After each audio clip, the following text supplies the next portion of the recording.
This episode was sponsored by our patrons, Zeb Potter, Skylar Collins, Julie Gray, Robin Brown, Mary Jones, Eugene Lewis, Jessica Smith, Kim Hokinson, Janelise Cannon, Jill Harrigan, Jamie Lang, Maria Sanchez, Heather McKinnon, Valerie Jacobson, Chantel Oliver, Katrina and Kristen, Tamzane Weir, Caitlin McTaggart, and Eric and Carolyn Shumway. Thank you so much for being our sponsors. We couldn't do it without you.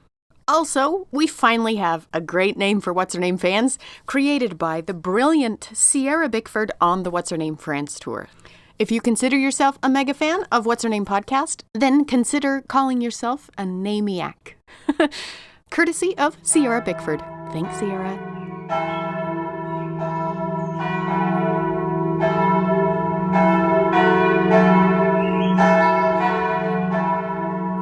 Hi, Olivia.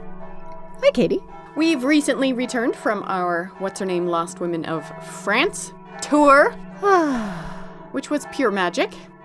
It was. True to form, I recorded a surprise interview the day before our tour started when I was just recovering from jet lag in the town of Senlis.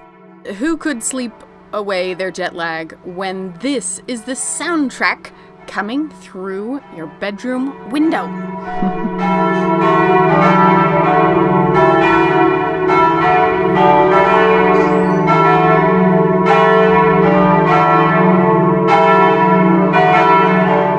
I was called out by these bells and had to go and explore this town and the cathedral itself. I mean, Senlis, it's basically a medieval time capsule.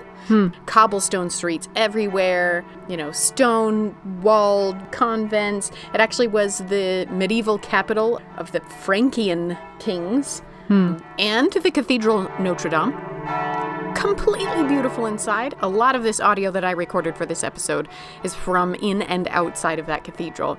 But when I was inside that cathedral, just soaking it up, I learned the story of another woman who would spend every day inside the cathedral soaking it up. And in 1905, when she was kneeling in front of the statue of the Virgin Mary, she heard a voice. And it said to her, "Seraphine, paint. Paint, and this is how you will show your love for me." Seraphine was a cleaning lady in the village of Senlis back in 1905. She doesn't know the first thing about painting, but the Virgin Mary has spoken. "Seraphine, you must become a painter." So she did. A painter that nobody knew about or really cared about. She gave away possibly hundreds of paintings, and people were just like, "Thank you," and threw them away. Fast forward to 2 years ago, when a Monday night movie aired on French television telling the story of her life. Suddenly, she's one of the most famous painters in all of France. Wow. Okay.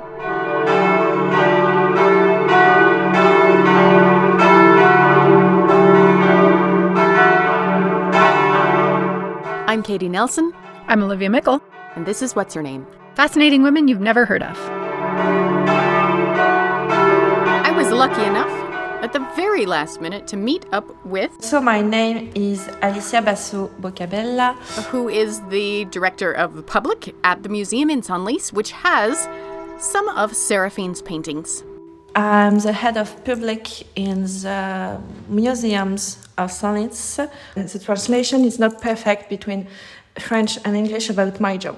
So. That's fascinating. We don't have that title. Bureaucracy. Yeah. French bureaucracy. Yeah. French administration. French bureaucracy is something to behold. It's art. I disagree. I think it's horror. Anyway. They can often be the same thing. So Alicia woke up one August Wednesday, 2 years ago, expecting your average Wednesday at the museum, like a kind of sleepy day. But when she went to open up the museum, there were 80 people out in the courtyard waiting for it to open. And she was like, what Duh. They said, we're here to see Seraphine's paintings. She was like, what?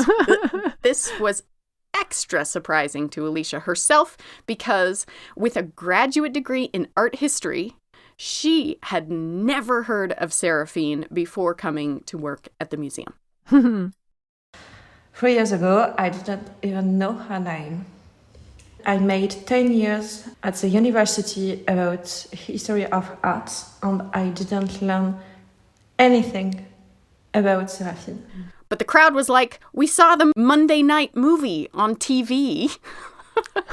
And it was just this film called Seraphine about a forgotten painter who had lived in wartime Senlis.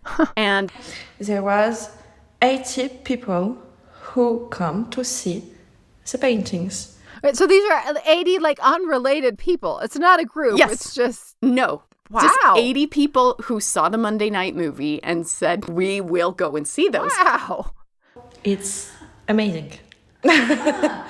Just because of the movie. She is famous because of the movie. In her lifetime, almost nobody knew about Seraphine, nor did they care. She was the village nice crazy lady, as Alicia says.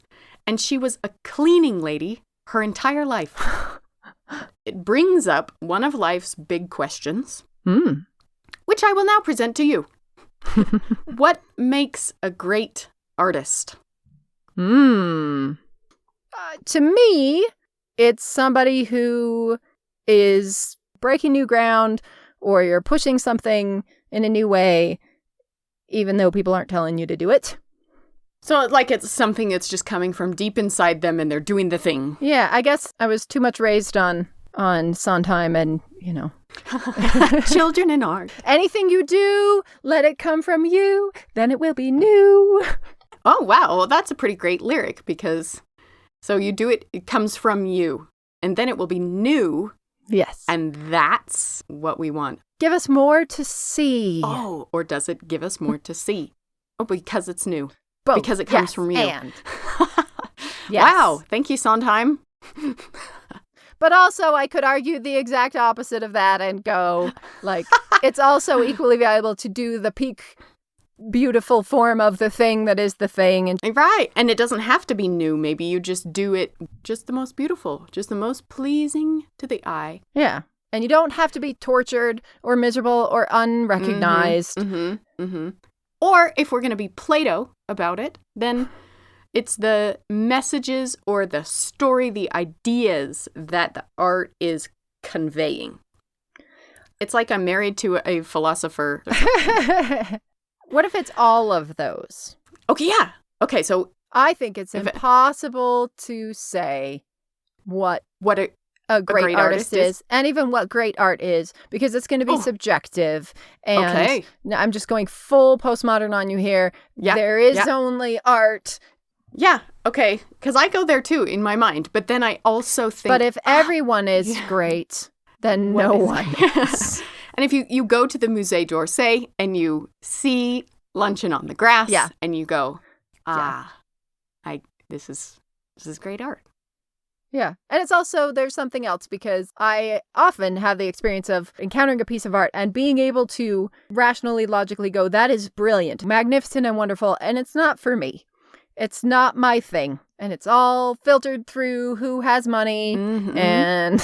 Yeah, we could talk about it all day. What makes it into the Musée d'Orsay and what doesn't? You know, it's so fascinating in the context of the story I am about to tell you.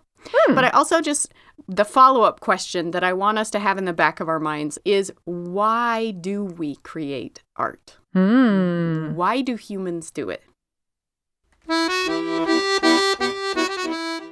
Here comes Seraphine's theme, a French folk song from a village not far from Senlis, recorded by my lovely neighbors, Suzanne and Thierry Callen, who I met in Senlis. Thank you, Thierry and Suzanne.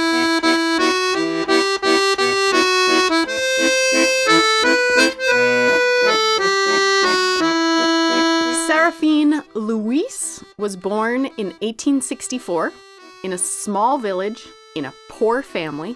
Her parents were farm workers. She'd only gotten a bit of patchy schooling before age 7, and at that point, both her parents had died.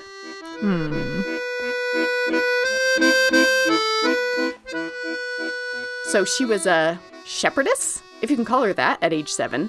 She's a kid who's just sort of half raised by her sister until her sister died. Ugh.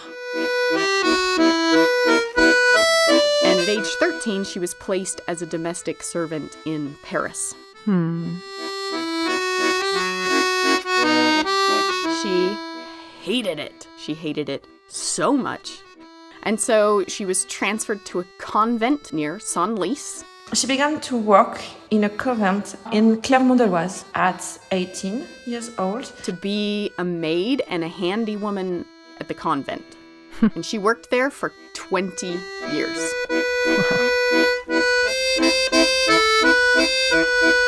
She's incredibly religious, a staunch devotee of the Virgin Mary, and maybe, like you, I think she would have happily been a nun. But it was never going to be an option for her. Do you know why? Because she's poor? Because she's poor. Yep. To become a nun, you had to have a dowry for the church, and she had no dowry. Wow. She always was a cleaning lady.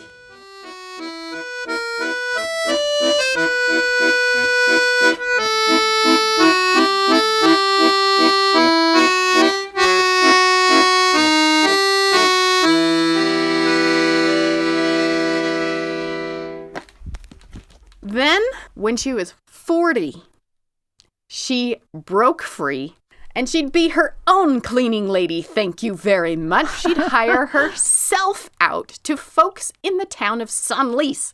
She sets off on her own at age 40. I love it. She rents a room, and it's like up on the second floor of this little house, and it's still there, and it's now the offices of a female physician, I noticed when I went and tracked it down, which I thought was pretty cool. And it's at this phase in her life, when she's stopping in the cathedral every day, kneeling before the Virgin Mary, that she hears that voice. Paint, Seraphine. So in 1905, she started to paint. It was not easy for her because she didn't learn how to paint. She doesn't have paint. She doesn't have canvas. She has no skills or training whatsoever, and she has no access to paint. This is a little tiny town of Senlis. There's not like a craft store that you can go to. She had to do everything by herself. She's like, okay, how do you make paint? How do you get color and dye? She just starts to gather things from nature. So she tried to use pigments, natural pigments. She created herself with flowers and plants, and earth. I mean, she's just wandering the woodlands surrounding Senlis. She's wading through the brooks and finding bits of moss. And smash them up and mix them up with things to try to make her own paint. She doesn't have canvas or anything, so she's like painting her dishes or pieces of cardboard, paper, whatever she's got. Wow. And we think we know her very first painting. We know her very first because it's here in the museum in Senlis. It's on paper, and we thought it's the first experiment of paintings for Seraphine. Wow. And we have it. It's watercolor painting. No skill whatsoever. I would believe a child made it. Very childish, to be honest. The only other resources that she would have had are like the weekly market in Senlis, which I got to go to. The things you see, the things you can touch and smell, the colors, the pigments in a marketplace. I mean, you need money to buy a lot of it, but some of it is just trash that you could just collect. Like, what about these cherries? There's some smushed ones on the ground, you know. Ooh, look at these spices on sale. Yeah. Couple of them have spilled. Maybe just dip your finger in one interesting orange color. All kinds of colors and textures and little rotten bits that you could take.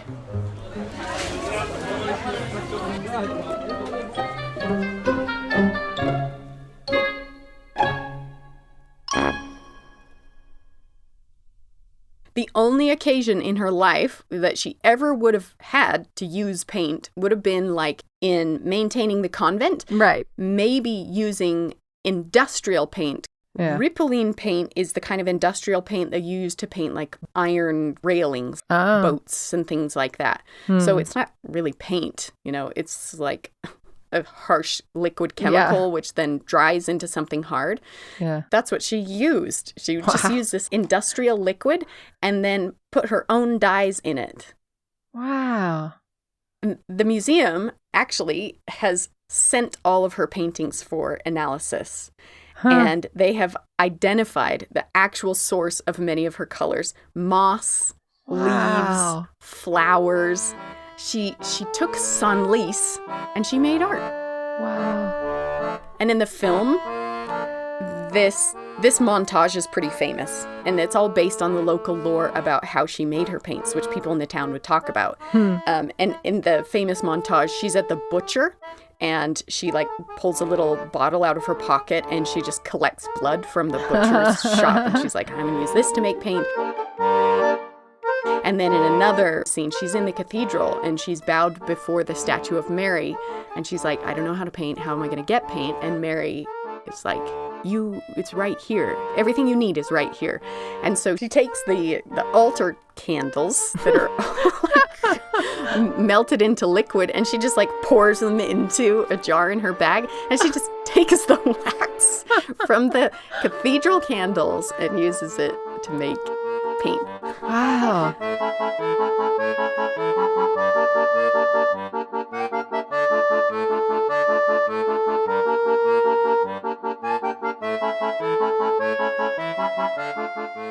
Now that's utterly delightful, and I will believe it until my dying day. Alicia and the folks who analyze the paintings say there's no blood or wax. Well, just because she took them, it doesn't mean it worked out for any particular painting. Exactly. She's not using all of the things in all of them. Right. No. Sorry. Not at all. It's a fantasy. Really. It's a romantic version. It's not a reality. It's very funny. It's very nice. It's attractive to think of that. But no, it's not true.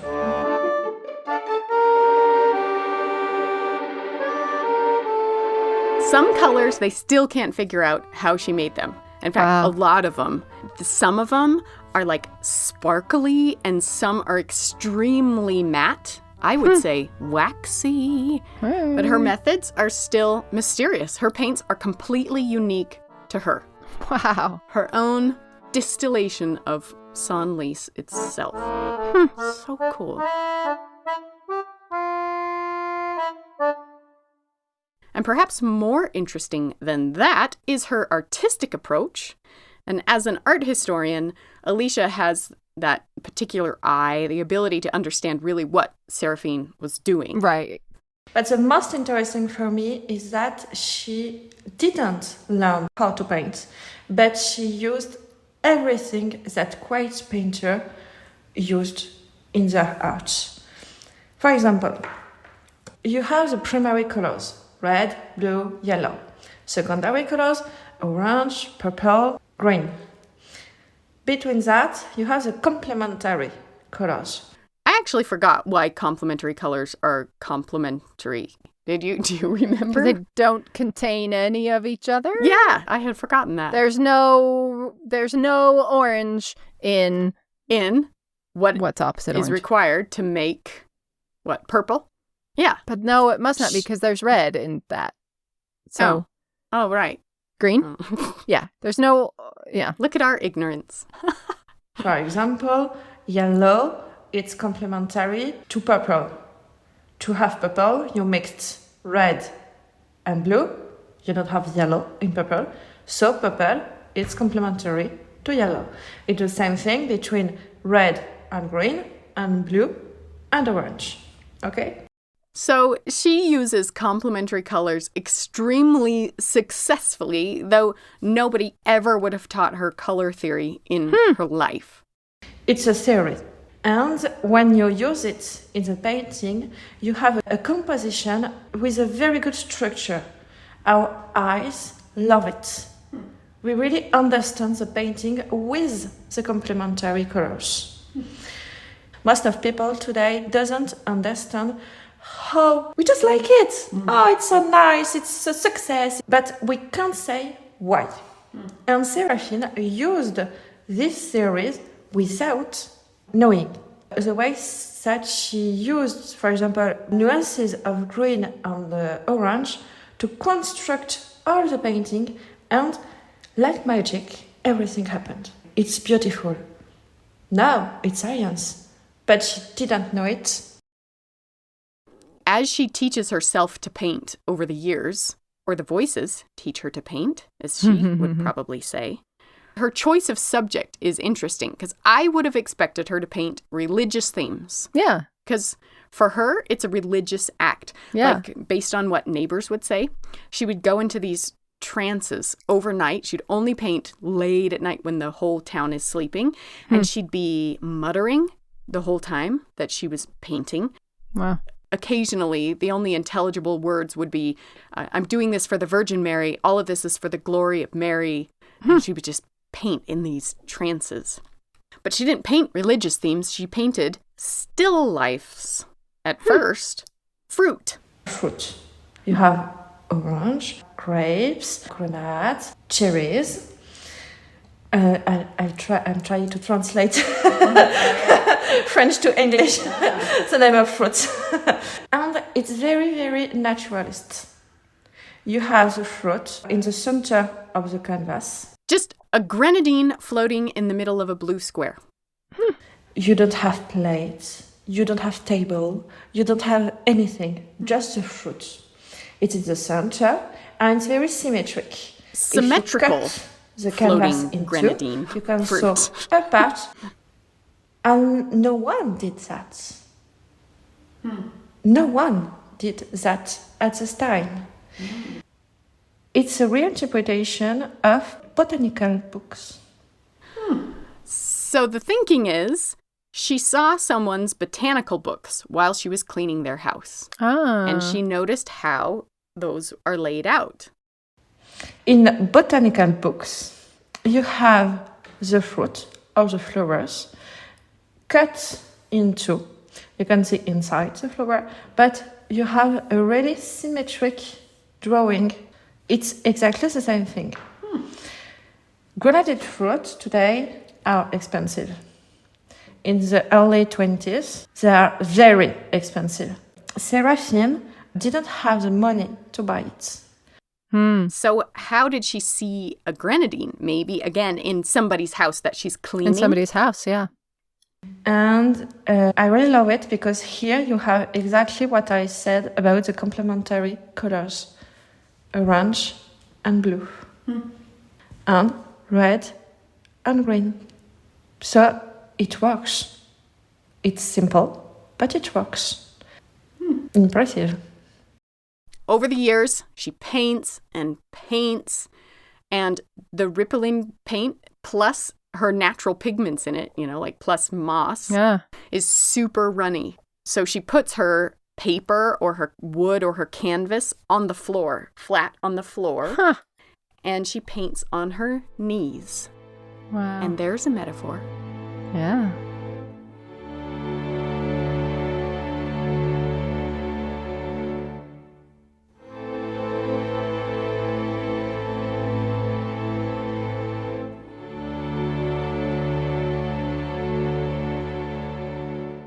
She continued to paint. And it's very important to know that, yes, Seraphine had mental issues. I said it, she had voices. We are the early 20th century, you don't have medication, you don't have doctors, so yes, she had mental issues. But she worked. She was a hard-working woman, really. She did a lot of painting because she loved that, because it was her calling, and her progression, her evolution is due to her talent, of course, but also her work. It's very important to remember that.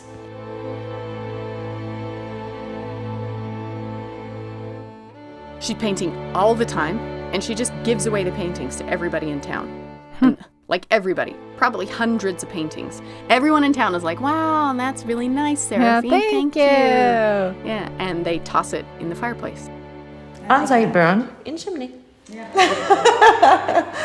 Wow. You can't make this stuff up. You can't. I mean, this is wild. I can't believe it really happened. Her life is very, very interesting there. And then, in 1912, someone wholly unexpected entered her life in Senlis.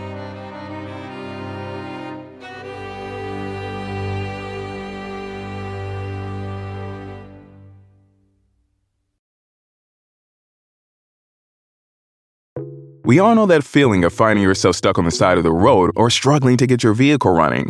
But now you can avoid that pain by getting your vehicle the parts it needs before that breakdown oh no moment. With eBay Guaranteed Fit and over 122 million parts and accessories, you can make sure your ride stays running smoothly. For the parts and accessories that fit your vehicle, just look for the green check. Get the right parts, the right fit, and the right prices. ebaymotors.com. Eligible items only. Exclusions apply.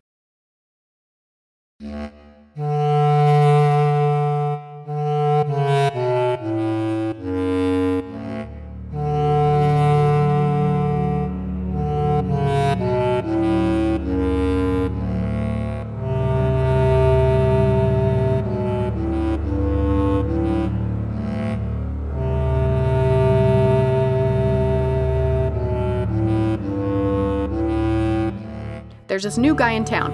He's a German man, and he moves in just down the street from her flat, and he hires her as a cleaning lady.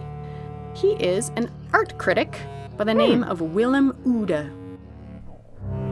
So William Oude, he's fully funded with his own family fortune. He's just sort of out there hunting for the next great art.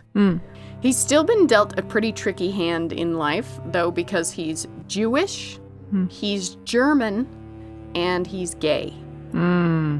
That's a not great time to be German and Jewish and gay. No, it sure isn't.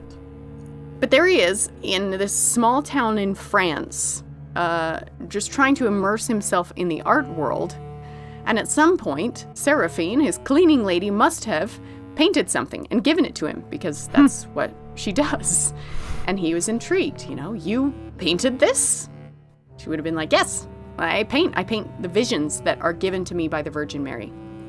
And he's like, where do you get these visions from? And she said, well, sometimes if I'm sitting in Senlis Cathedral, I'll just stare at the rose window, and then I will paint the visions that come to me through the rose window. So interesting.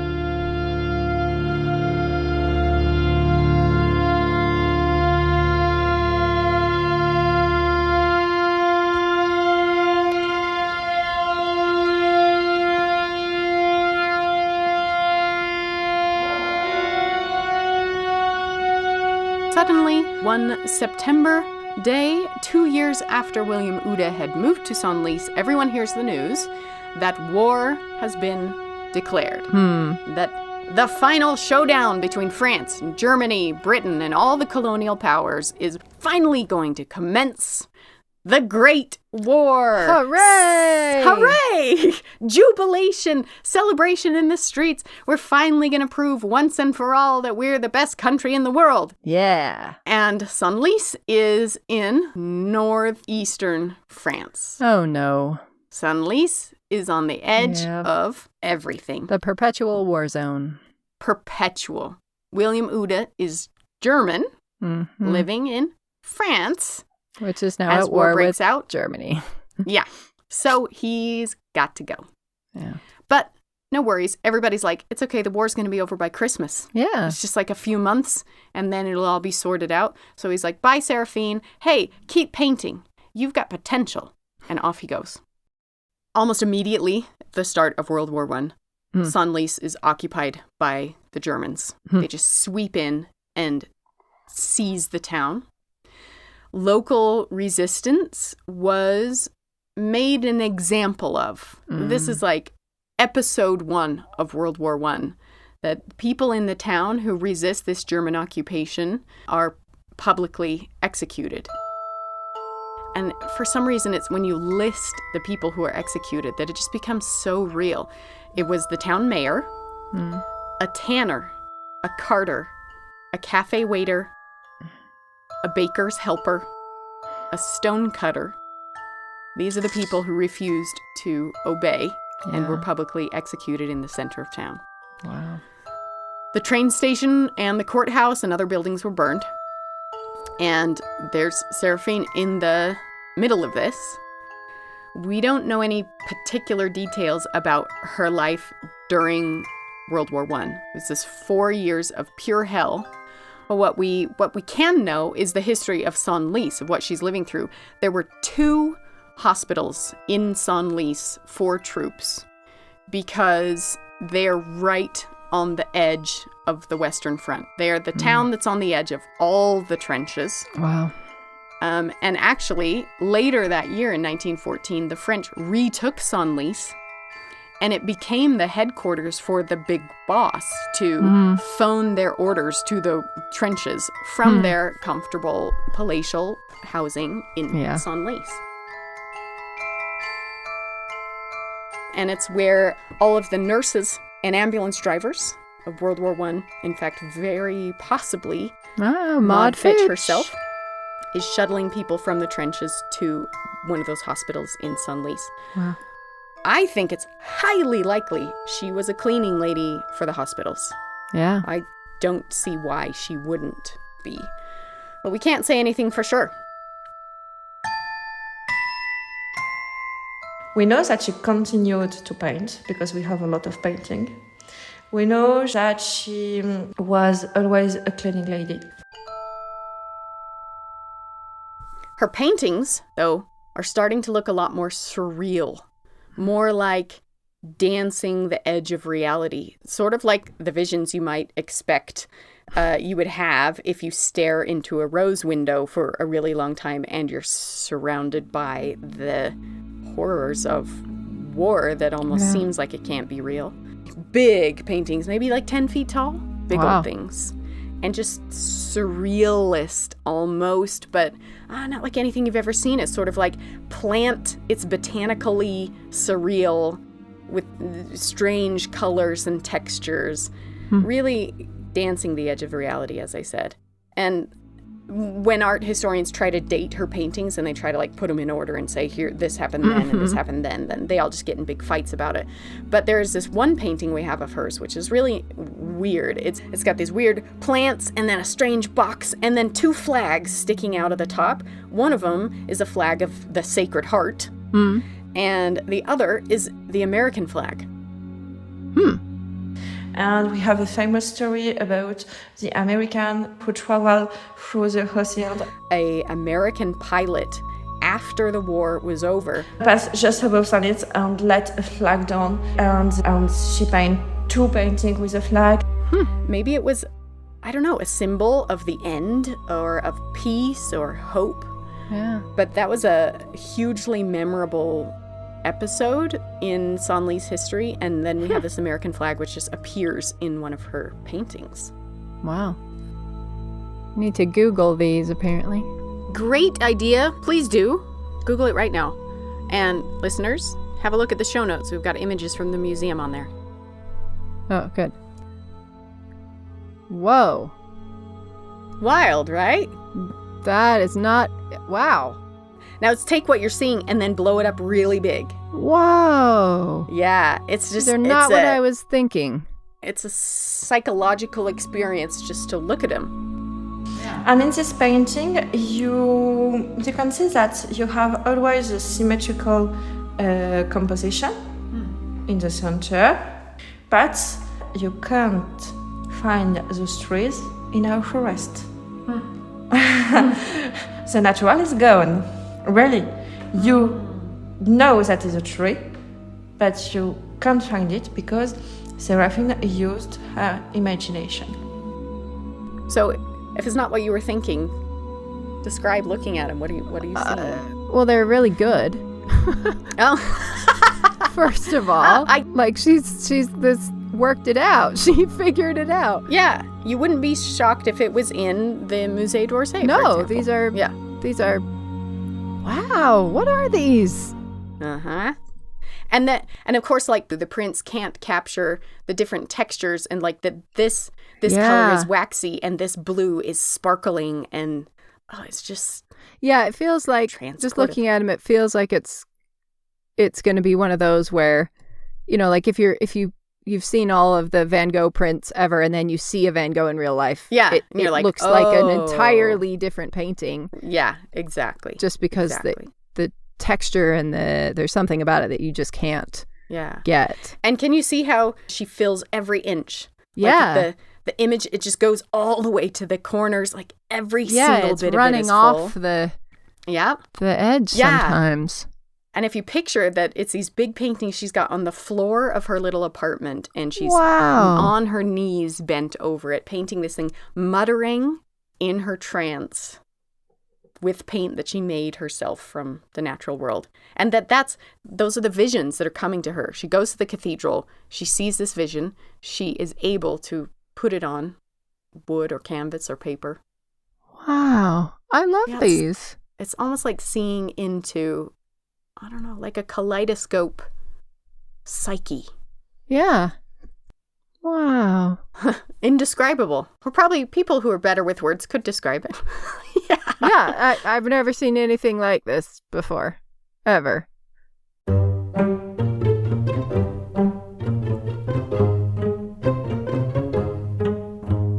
Fast forward to 1927. So the war has been over for almost 10 years now.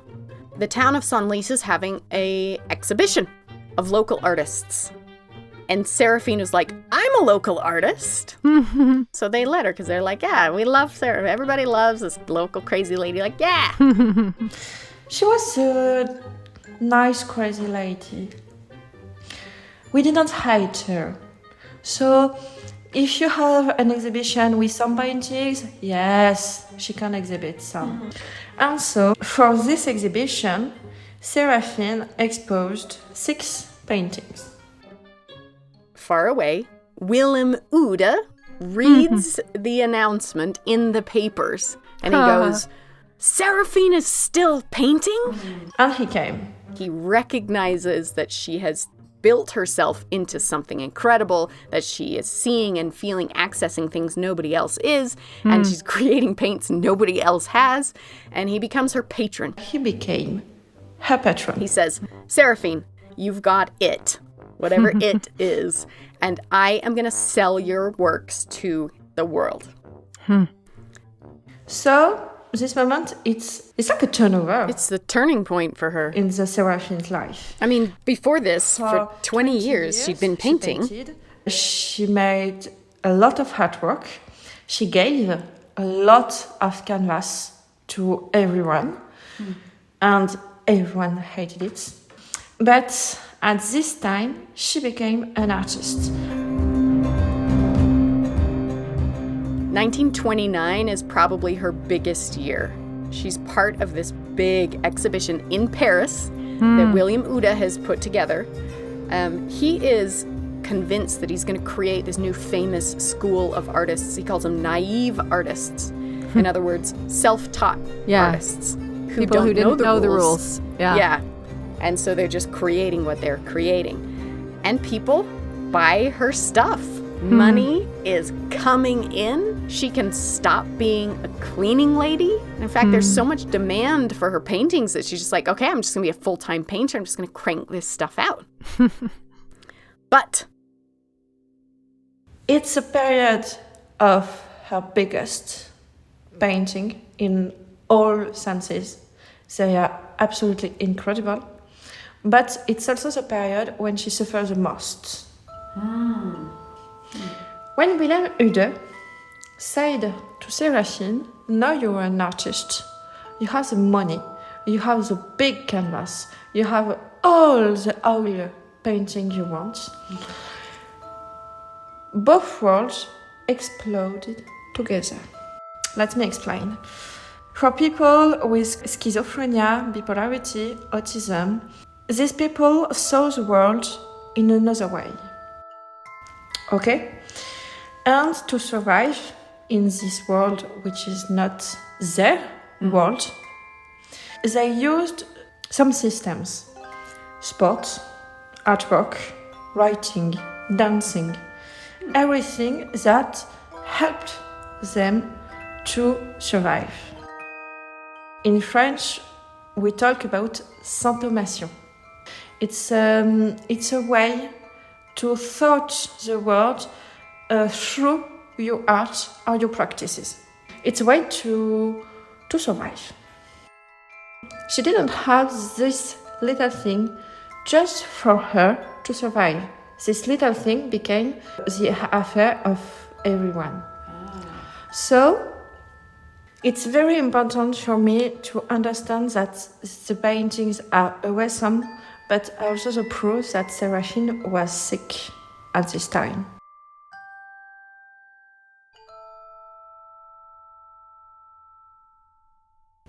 She cannot have anything but wine to survive through the world. She painted a lot of great paintings, big paintings, because she had the money now. That these ones? That is one, for example, and this one. I see. You can see the And development of her skill. And this one too. Okay. So this is where the big question returns. Not just what makes a great artist, but does the why you're making it matter? Because what is she painting for now? Before it was always for the Virgin Mary, for the glory of the Virgin. But now she's painting for money or fame or for the art market. Does it matter why we make art?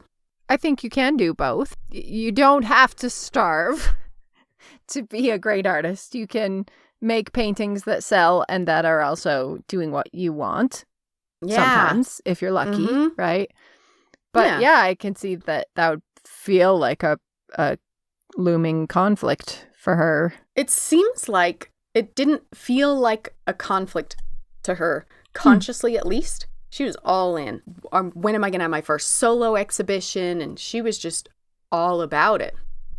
But her paintings start to, I don't know how to describe it. She starts to lose it. She starts to lose her hold. And her paintings get less structured and more chaos. And she also starts to lose her hold on her own mental health. She becomes destructive. And this period, it's her most prolific period, but she also is self-destructing at the same time. Was she making money? Lots of money with painting? Not really. Willem Ude made money with those paintings. Seraphine, less. As I said, she was sick, so she had megalomania, so she had paranoia, so she had a lot of things in and it was a period very productive for her, but also very destructive. And for that, in 1930, Willem Ude stopped to be her patron. I mean, she was old, she was sick. She didn't have any medication besides her wine, and she was a very difficult lady to handle. It's not an excuse, but it's a reality. People stop buying her paintings. They don't have the same magic. Now they're a little bit scary. It's almost like a depiction of someone losing their sanity. And in a way that's disconcerting to look at. So she loses her patron support. The money stops coming in. And at the exact same time, she starts to get really paranoid. Back in the day, she'd had all these kind of charming fantasies that she would talk to people about, like that she has this Spanish sea captain fiancé who's going to return any day, and she needs to get her wedding dress ready, and they're going to go off and get married. And so she had those kinds of stories, but now her mental world, rather than romantic sea captains, she's constantly telling people that she's being hunted and that, people are trying to murder her. For 2 years, she tried to paint again for her. But you can see it's not the same. And these paintings are very hard to understand. You can see the flower, you can see the fruit, but it's not the same structure, it's not the same composition. She abandoned complementary colors. She just tried to paint. She was not considered like the nice crazy lady, but like the scary crazy lady. And in 1932, she Took all of the stuff in her house and she threw it out into the streets. And, she was screaming and very scary and becoming violent. And so in 1932, she was committed to a nearby mental asylum. The police came, they took her, and they sent her at hospital, and she never left. And she never painted again. Never. And she never painted again. Oh. Yeah.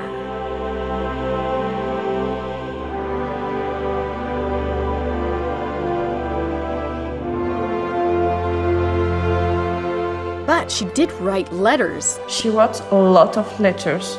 She sort of like shifted, and it was full of the same kind of paranoia of the people that are coming for me and all the things that are happening. And but the fascinating thing that Alicia noticed when she read the letters in the archives is that she covered every inch, just like with her paintings. Like her words are spilling off the page, and she wrote in all directions, and she'd write one way and then another way and just fill the space. Nothing is empty. Nothing. Everything is paint. Everything is art. And in those letters, you can see the evolution of the sickness. For example, she wrote that she is pregnant for 7 years.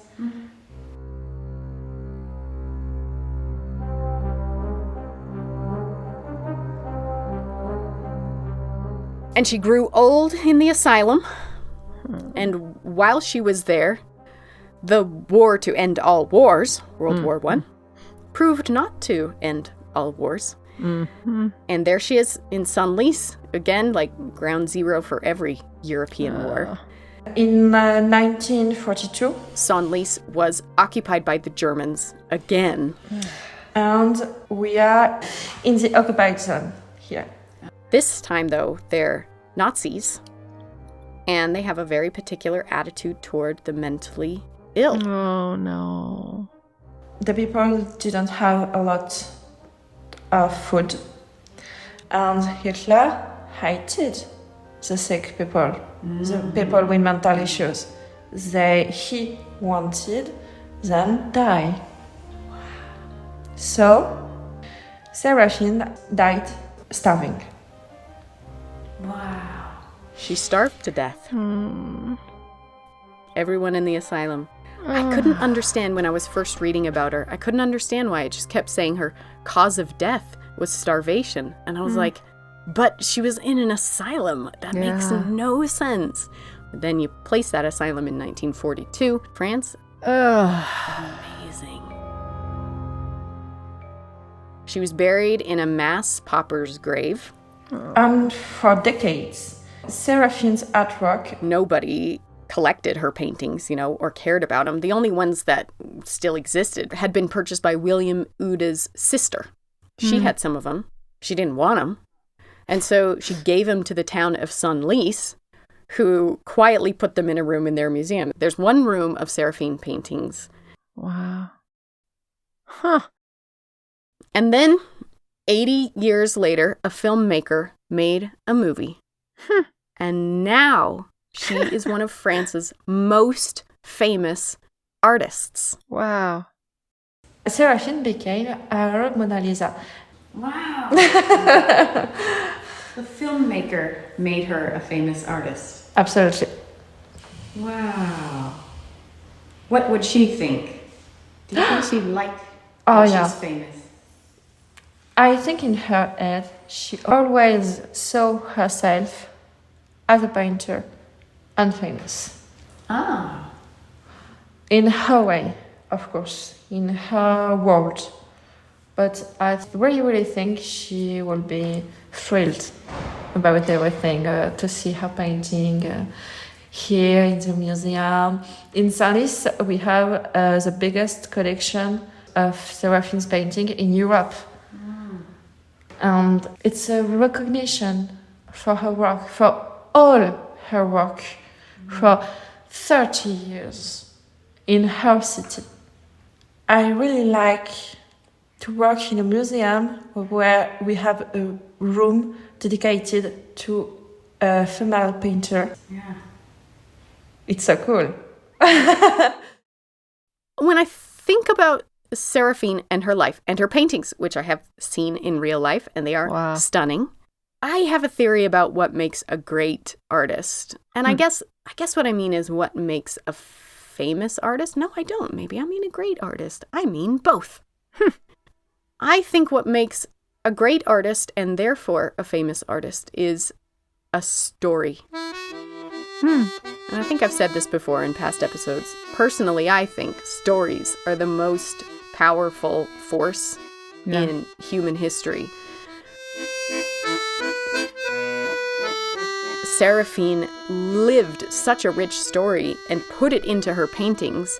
When you see her paintings, they evoke something. They convey something that is unique to her. But what made her famous is the story. It's when people saw the movie and they learned the story of the blood and the wax and the wars and her tragic end. Suddenly, these paintings, we see the paintings, but we know the story behind them. Now these paintings speak to us.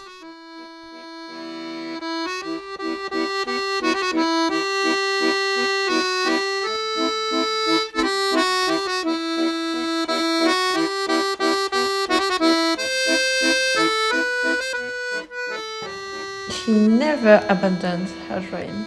Never. She didn't have the money to buy canvas. She painted on wood. She didn't have the possibility to have oil canvas. She painted with rippling. So she painted on her knees.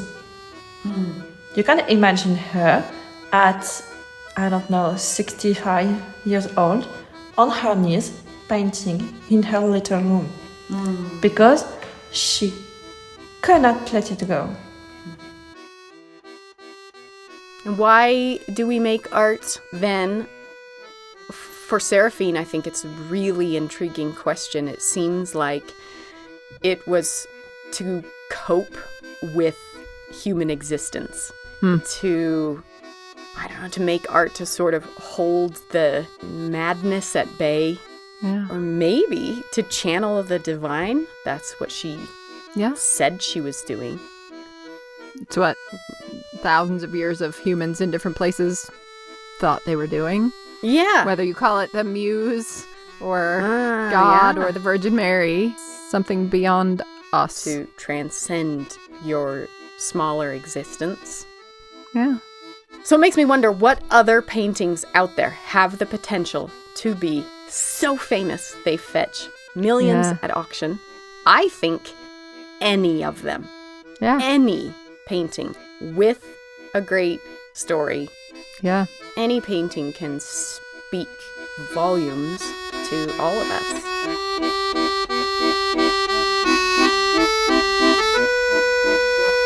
It was not an easy life. It was a really, really hard life.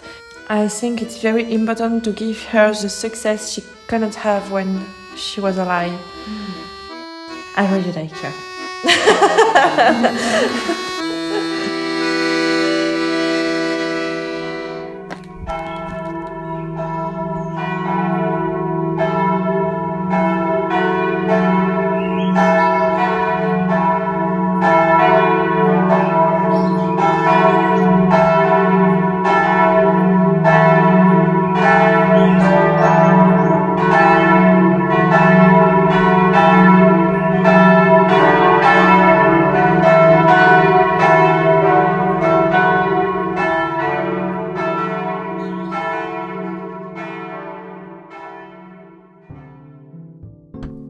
Special thanks to Alicia Basso Boccabella, who I think we all can agree has the best last name in the world, and the Museums of Senlis for sharing the story of Seraphine. Thanks also to Thierry Callen, the neighbor I randomly met who helped translate during the interview and even found a copy of the Seraphine film at the local library for me and connected me to her accordionist husband who kindly recorded the local folk song for me. You can download that tune and find our other music on our website, What'sHerNamePodcast.com. Other songs were composed by Kevin MacLeod, Andrew Huang, and Daniel Foster Smith.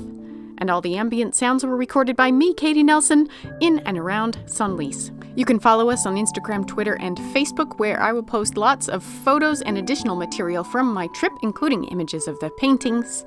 Our intern is Katie Boucher. Special shout out to everyone on the What's Her Name France tour. Thank you for coming with us on that awesome adventure. And thank you all for listening.